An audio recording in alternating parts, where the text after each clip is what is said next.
नमस्कार भक्तजनों, आज हम इस वीडियो में सुनेंगे माघ मास महात्म कथा का 21वां अध्याय। तो आइए विघ्नहर्ता श्री गणेश का नाम लेकर इस कथा को सुनते हैं। लोमस जी कहने लगे कि पूर्व काल में अवंती देश में वीरसेन नाम का राजा था। उसने नर्मदा के किनारे राजसूय यज्ञ किया और अश्वमेघ यज्ञ भी किए, जिनके खंभे सोने के बनाए गए।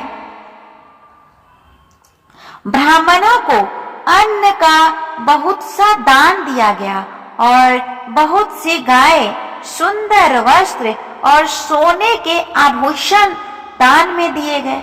वह देवताओं का भक्त और दान करने वाला था।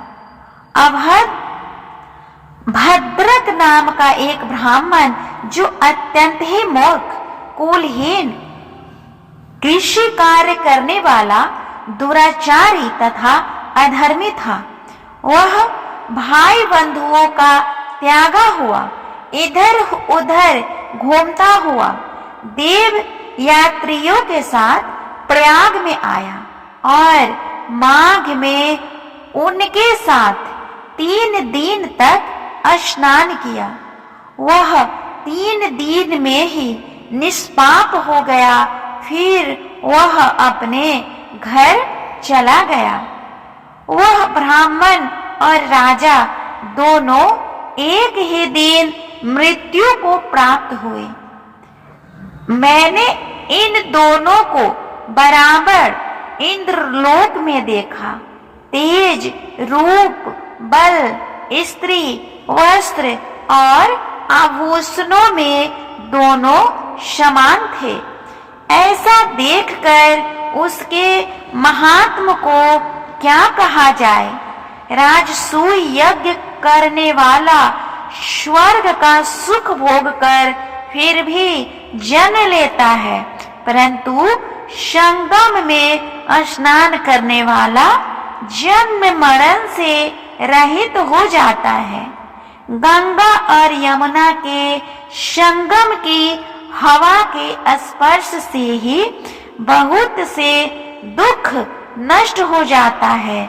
अधिक क्या कहे, और किसी भी तीर्थ में किए गए पाप माघ मास में प्रयाग में स्नान करने से नष्ट हो जाते हैं।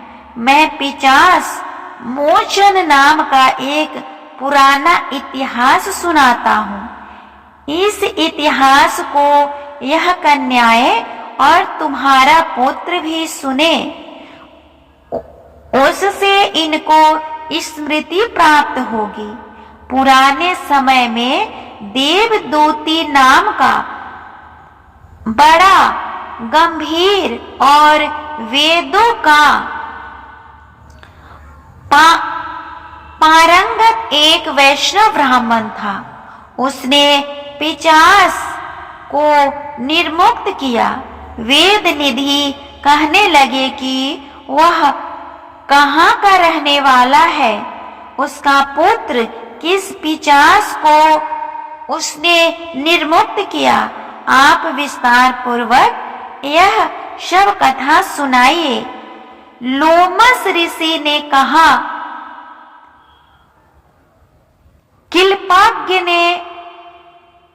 किल्पाग्य से निकली हुई सुंदर सरस्वती के किनारे पर उनका स्थान था। जंगल के बीच में पुण्य जल वाली सरस्वती बहती थी। वन में अनेक प्रकार के पशु भी विचरते थे। उस ब्राह्मण के श्राप के भय से पवन भी बहुत सुंदर चलती थी और वन चैत्र रस के समान था। उस समय धर्मात्मा देवदूती कहता था। उसके पिता का नाम सुमित्र था और वह लक्ष्मी के वरदान से उत्पन्न हुआ था। वह सदैव आत्मा को स्थिर रखता, गर्मी में अपने नेत्र सूर्य की तरफ रखता, वर्षा में खुली जगह पर तपस्या करता, हेमंत ऋतु में सारस्वत सरोवर में बैठता और त्रिकाल संध्या करता। जितेंद्रिय और सत्यवादी भी था। अपने आप गिरे हुए फल और पत्तियों को भोजन करता था। उसका शरीर सूख कर हड्डियां मात्र रह गई थी। इस प्रकार उसको तप करते हुए वह वहां पर 1000 वर्ष बीत गए। तप के प्रभाव से उसका शरीर अग्नि के समान प्रज्वलित था। विष्णु की प्रसन्नता से ही वह सब कर्म करता। दधीचि ऋषि के वरदान से ही वह श्रेष्ठ वैष्णव हुआ था। एक समय उस ब्राह्मण ने वैशाख महीने की एकादशी को हरि की पूजा कर उसकी सुंदर स्तुति तथा विनती करी। उनकी विनती सुनकर भगवान उसी समय गरुड़ पर चढ़कर उसके पास आए। चतुर्भुज विशाल नेत्र, मेघ जैसा स्वरूप भगवान को स्पष्ट देखकर प्रसन्नता के मारे उसकी आंखों में आंसू भर आए और कृत होकर उसने भगवान को प्रणाम किया। उसने अपने शरीर को भी याद न रखा और भगवान के ध्यान में लीन हो गया। तब भगवान ने कहा कि हे देव द्युति, मैं जानता हूँ कि तुम मेरे परम भक्त हो। मैं तुमसे अति प्रसन्न हूँ। तुम वर मांगो। इस प्रकार भगवान के वचन सुनकर प्रेम के मारे लड़खड़ाती हुई वाणी में कहने लगा कि हे देवादि देव, अपनी माया से शरीर धारण करने वाले आपका दर्शन देवताओं को भी दुर्लभ है। अब आपका दर्शन भी हो गया, मुझको और क्या चाहिए? मैं सदैव आपकी भक्ति में लगा हूँ।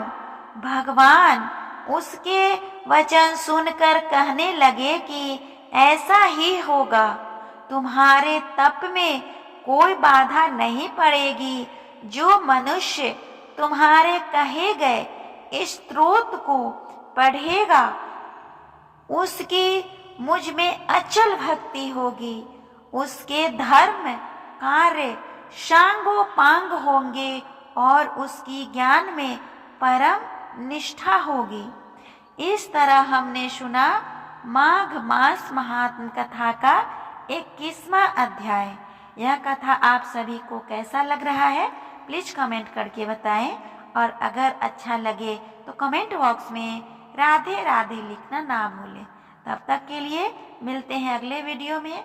आप सभी पे भगवान श्री हरि विष्णु और माता लक्ष्मी अपनी कृपा बनाए रखे। ओम नमो भगवते वासुदेवाय नमः।